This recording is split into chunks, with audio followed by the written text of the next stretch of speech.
million people switched from Gillette to other shaving brands in just 1 month. Nothing was wrong with the razors. They shaved the same and they costed the same.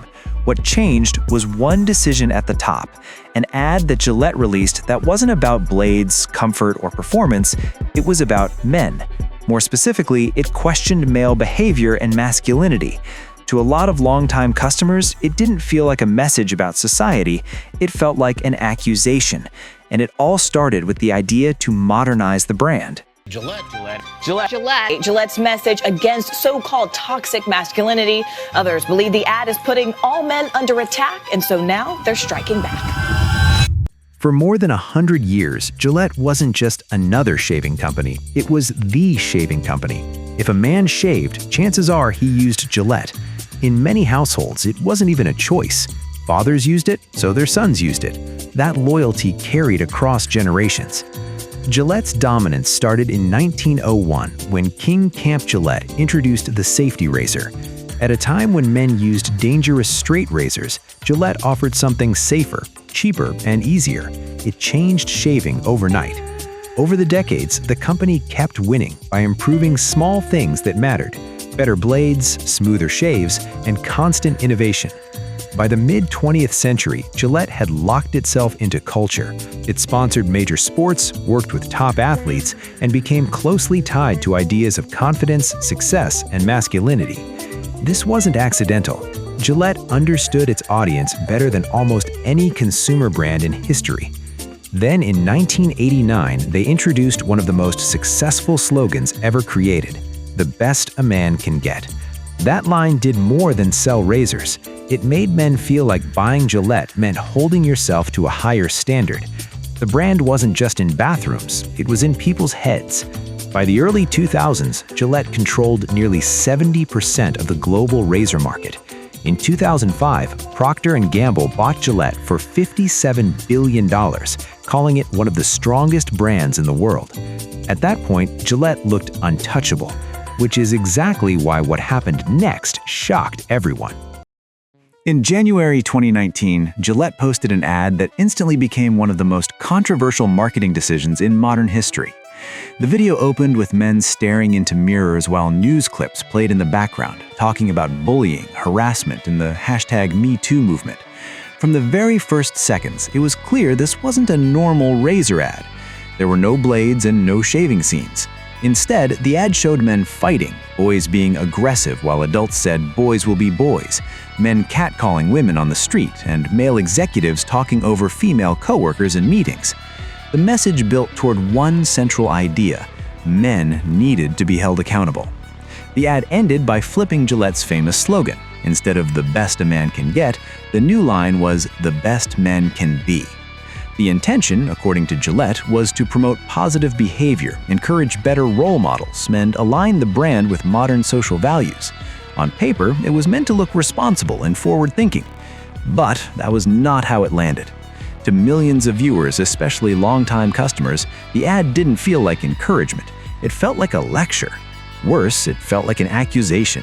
Many men believed the ad suggested that male behavior, by default, was harmful. Instead of separating bad actors from ordinary people, the message appeared to lump everyone together. The backlash was immediate and explosive. Within hours of the ad being uploaded to YouTube, the comment section turned hostile, with comments like, "Wow, this commercial made me realize that I'm a misogynist. I'm going to buy more Gillette." Then, "This commercial doesn't say all men are bad, it says only 99.9% of men are toxic." Even though it got 70 million views, dislikes climbed even faster than almost any branded video in platform history. Within days, the ad had racked up 1.5 million dislikes with only 700K likes, far outpacing it. It became one of the most disliked advertisements YouTube had ever seen.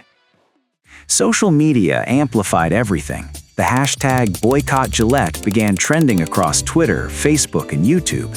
Men started filming themselves throwing Gillette razors into trash bins, flushing cartridges down toilets, or smashing products on camera. These response videos often gained more views than the original ad itself. What made the situation worse was perception. Gillette wasn't seen as a neutral observer. For decades, the brand had made billions by selling traditional masculine imagery: sports, competition, strength, confidence. Now, that same brand appeared to be criticizing the very audience that built it. The hypocrisy was impossible to ignore. As outrage spread, real-world behavior followed. Customers didn't just complain online, they switched brands. Subscriptions were canceled. Store shelves told the story clearly. Gillette products were moving slower, while competitors were selling out. Brands like Dollar Shave Club, Harry's, and even traditional rivals like Schick saw noticeable spikes in demand. Men weren't debating messaging theory, they were buying from someone else. Financial damage followed quickly. Analysts later estimated that hundreds of millions of dollars in revenue disappeared within months. Market share that Gillette had held for decades began slipping faster than ever before. This wasn't a temporary dip. Customers who left didn't rush back. The ad was eventually removed from prominent placement. Comments were disabled. But by then, the damage was done. In mid-2019, Procter Gamble announced an $8 billion write-down tied directly to the Gillette brand. The charge wiped out years of brand value and contributed to a quarterly net loss of more than $5 billion. Official explanations included currency pressure, competition, and changing grooming habits, but the timing left little doubt that something far more serious had happened. The damage didn't stop there.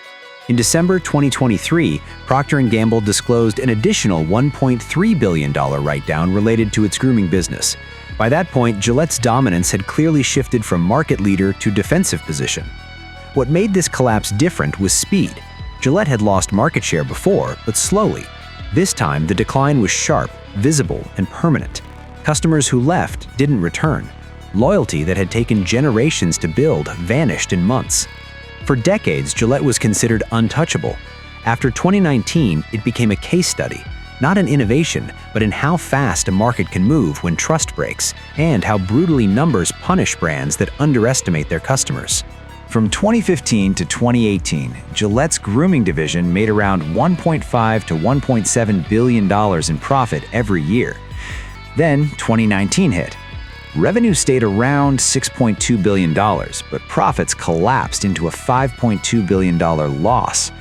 In the years after, profits returned, but the peak never did. Even by 2024, Gillette was still operating below its old highs. Today, Gillette still exists. The shelves are still stocked. The brand didn't disappear, but it's no longer what it used to be. Gillette is no longer the unquestioned default. It doesn't control the market the way it once did, and it no longer has the kind of loyalty that lets a company make mistakes without consequences. Competitors are now permanent players, not small challengers. Subscription brands, private labels, and cheaper alternatives have changed how men buy grooming products, and Gillette is reacting instead of leading. The company has quietly shifted its marketing tone. Recent campaigns focus more on everyday people and product basics, not big social statements. That alone tells you something changed. Brands don't course correct unless something breaks. Gillette didn't collapse, but it lost something harder to replace than revenue: trust and emotional dominance, the kind that turns customers into lifelong buyers. Once that's gone, it doesn't come back easily. And that's the real lesson here. A company can survive losing money. It can survive bad press, but when customers decide they're done, the market moves on, with or without you.